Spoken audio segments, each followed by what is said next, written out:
வாங்க குழந்தைகளா, இன்றைக்கி நம்ம என்ன பார்க்க போகிறோன்னா 2 எலிகளுடைய கதையை பற்றி பார்க்கலாமா?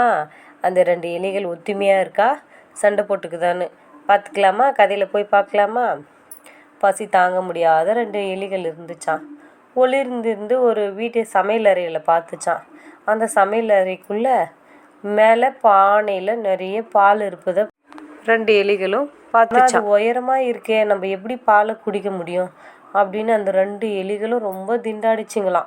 இது எப்படியாவது இந்த பாலை நம்ம குடிக்கணுமே அப்படின்னு அந்த 2 எலிகளும் என்ன முடிவுக்கு வந்துச்சா, நான் உன் மேலே ஏறிக்கிறேன், நீ என் மேலே ஏறிட்டு முதல்ல மேலே ஏறுற எலி நீ குடிச்சிட்டு கொஞ்ச நேரத்தில் கீழே இறங்கின்னு அடுத்தது நான் குடிப்பேன் அப்படின்னு முடிவு எடுத்துச்சிங்களாம்.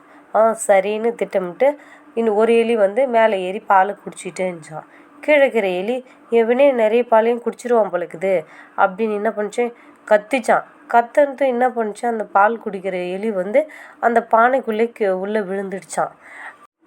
இதை கண்டு கீழே இருந்த எலி, நல்லது, இனிமே எல்லாம் நமக்கு தான், எல்லா பாலையும் நம்மளே குடிச்சிடலான்னு நினச்சிக்கின்னு அந்த பானையை சுற்றி சுற்றி வந்துச்சான். அந்த எலி மேலே ஏறவே முடியலையா கடைசி வரைக்கும். அந்த எலி என்ன பண்ணிச்சான், பசியாலே செத்து போயிடுச்சான். நீதி: துன்பத்தில் இருந்து விடுதலை அடைய மற்றவர்களின் ஒத்துழைப்பு தேவை. பாய் குட்டீஸ்.